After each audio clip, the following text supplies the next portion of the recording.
जयपुर की, क्योंकि जयपुर एसीबी की टोंक में बड़ी कार्रवाई सामने आई है। मुख्य शिक्षा अधिकारी शिवराम यादव ट्रैप, साथ ही दलाल व्याख्याता सीताराम अग्रवाल भी ट्रैप। 50,000 की घूस लेते दबोचा एसीबी ने। एक अध्यापक से रिकॉर्ड के संबंध में मांगी थी घूस। एसीबी सीआई नीरज भारद्वाज के नेतृत्व में यह कार्रवाई। एक अध्यापक से रिकॉर्ड के संबंध में घूस मांगी थी। एसीबी सीआई नीरज भारद्वाज के नेतृत्व में यह कार्रवाई की गई है। जयपुर एसीबी की टोंक में बड़ी कार्रवाई, जहां मुख्य शिक्षा अधिकारी शिवराम यादव को किया ट्रैप, साथ ही दलाल व्याख्याता सीताराम अग्रवाल भी ट्रैप।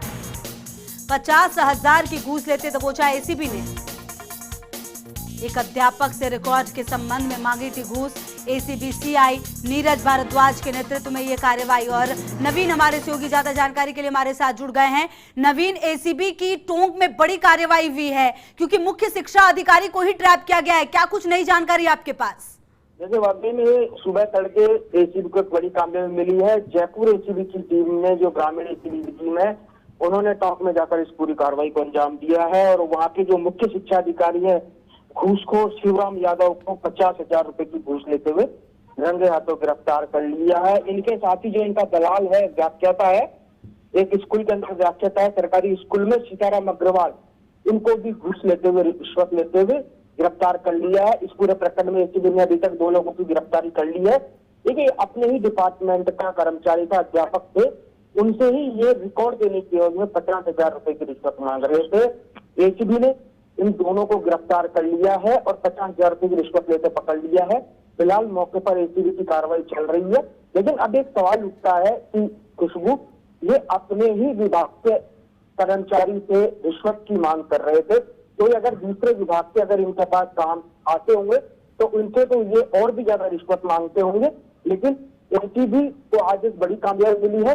और शिक्षा विभाग में जिनका काम होता है कि बच्चों को शिक्षा देना, वही विभाग आजकल रिश्वत खोरी के धंधे में आ चुका है। खुशबू, बिल्कुल नवीन, कहीं ना कहीं ऐसे में सख्त कार्रवाई की भी बहुत जरूरी है ताकि आगे चलकर एग्जाम्पल सेट हो सके, क्योंकि ये भविष्य के निर्माता हैं बच्चों के। अगर यही इस तरह का काम करेंगे तो मैसेज बहुत गलत जाएगा। नवीन, क्या लगता है आगे किस तरह की कार्रवाई होगी? बिल्कुल सही है, बच्चों को पर इसका विपरीत असर पड़ता है। और अभी फिलहाल देखो खुशबू, इन दोनों की गिरफ्तारी हो चुकी है। तकरीबन 15 से 20 मिनट पहले ये कार्रवाई हुई है और इन दोनों को गिरफ्तार कर लिया है। अब इनसे पूछताछ होगी।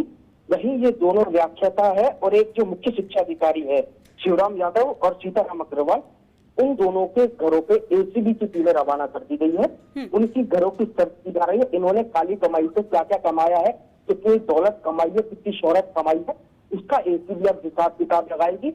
और इसके बाद इनको कल कोर्ट में पेश किया जाएगा। कोर्ट से हो सकता है उसको इनकी रिमांड मांगी जाए और रिमांड मांगकर ये पता लगाया जाए कि कब से रिश्वतखोरी का काम कर रहे थे। और इस खेल के अंदर खुशबू, देखिए, 2 लोगों की गिरफ्तारी हुई है और रिश्वत की राशि 50,000 है। तो हो सकता है इस पूरे प्रकरण में कुछ और भी लोगों का नाम सामने आ जाए। अगर नाम सामने आता है तो कोई बड़ी बात नहीं होगी, क्योंकि 50,000 रुपए की रिश्वत है। खुशबू, बिल्कुल लगातार नजर रहेगी। नवीन, शुक्रिया आपका इन तमाम जानकारियों के लिए।